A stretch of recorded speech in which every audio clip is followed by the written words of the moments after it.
প্রতিদান দেই নাই।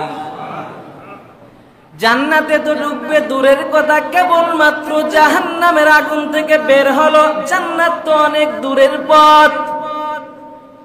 তাই বান্দা বলে, আমাকে আল্লাহ যেই নিয়ামত দিয়েছেন, পৃথিবীর কোন মানুষকে আগের পরের কাউকে এই নিয়ামত দেয় নাই। আল্লাহু আকবার।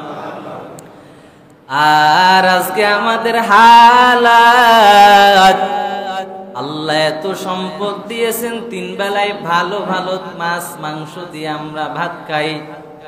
বিকাল বেলা যদি দোকানে দেখা হয়, ভাইজান কেমন আছেন বলেন, বলে ভালো নাই। কি বলে? ভালো নাই, অনেক টেনশনে আছি, বেড়ায় আছি।